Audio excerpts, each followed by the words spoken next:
On the morning of July 13, 1789, Paris woke up believing it was just another ordinary day, unaware that within hours the city would step across a line it could never return from, because revolutions do not begin with explosions, but with silence, hunger, and the quiet realization that nothing left to lose remains.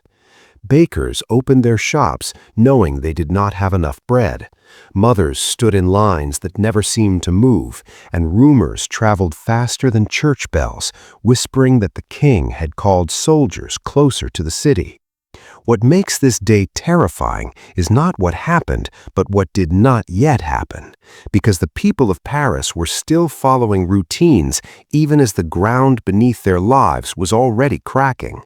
Prices had risen so high that bread alone could consume most of a worker's daily wage, and yet the streets carried on with the appearance of normalcy, as if habit itself could protect them from collapse. No one announced the end of the old world, and no one warned them that by nightfall, fear would turn into something far more dangerous, something that could no longer be controlled. As the day unfolded, Paris moved with a strange tension, like a body holding its breath without knowing why, because beneath the ordinary sounds of carts and footsteps lay years of resentment pressed into every corner of the city. The wealthy districts remained insulated behind stone walls and guarded doors, while the poor quarters lived in constant uncertainty, unsure if tomorrow would bring food or starvation.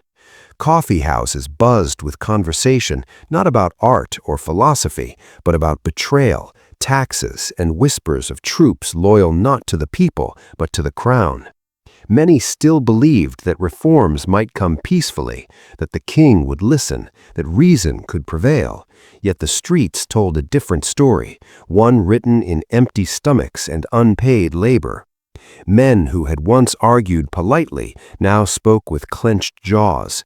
Women who once endured silently now spoke aloud, and every passing hour deepened the feeling that something irreversible was approaching, even if no one dared to say its name. By evening, Paris no longer felt like a city waiting for change, but like a city standing on the edge of a cliff, balanced between obedience and rebellion, with no clear path back. The ordinary rituals of life began to feel meaningless, as if people sensed that tomorrow would not resemble yesterday in any recognizable way. Anger mixed with fear, fear mixed with hope, and hope itself became dangerous because it encouraged people to imagine a future that required destroying the present. This was the final calm before history erupted, the last hours when people still slept in their own beds without knowing that the rules governing their lives were about to be rewritten by force rather than decree. Paris did not explode because of one moment or one decision, but because millions of quiet moments like this day had accumulated for years, and on this night the city unknowingly crossed the point where returning to normal was no longer possible. Night fell over Paris with an unease that felt heavier than darkness itself, because the city was no longer merely tired or hungry, but alert in a way that suggested instinct had replaced patience. Small groups gathered in streets and courtyards, not as mobs yet, but as neighbors sharing fear, sharing rumors, sharing the sense that waiting any longer would mean accepting a life already unbearable. Weapons were scarce, but anger was not, and even ordinary objects began to feel symbolic, as if anything held in the hand could become a tool of survival. Bells rang not for prayer, but for warning, and the sound echoed through narrow streets where people leaned from windows, listening for meaning in every noise. Authority still existed on paper, but in reality it was slipping, because power depends on belief, and belief was draining away with every empty stomach and every unanswered plea. This was not chaos yet, but it was no longer order either, and the city hovered in a fragile state where a single spark could ignite everything that restraint had suppressed. By dawn, Paris no longer pretended that this was a normal day, because the illusion had shattered during the night, replaced by action driven not by ideology, but by necessity. Crowds moved with purpose now, not randomly, heading toward places that symbolized control, storage, and authority, guided by the shared understanding that words alone could no longer secure bread or dignity. Fear of soldiers clashed with desperation, and in that clash, desperation began to win.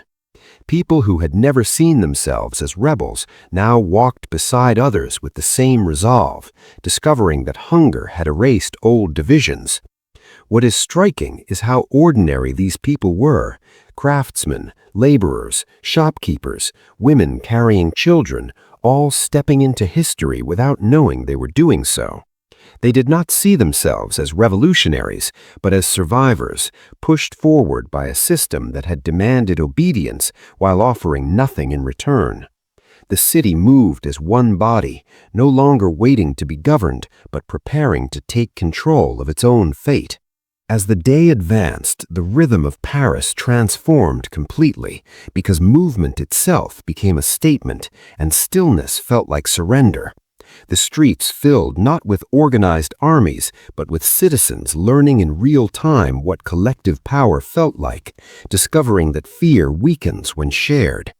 Word spread quickly, carried by voices rather than paper, that weapons could be found, that resistance was no longer an abstract idea discussed in salons, but a practical necessity, unfolding block by block. The presence of royal troops only sharpened the urgency, because their silence suggested not restraint, but preparation, and every delay felt like a trap tightening. People who had once avoided confrontation now walked toward it, driven not by hatred of the king alone, but by the realization that obedience had become more dangerous than defiance. The city's institutions, once symbols of stability, now appeared distant and fragile, as if they belonged to another world disconnected from the lives they claimed to govern. By late afternoon, the meaning of authority had shifted in ways that could never be reversed, because control was no longer granted from above, but something seized by those who believed they had been abandoned.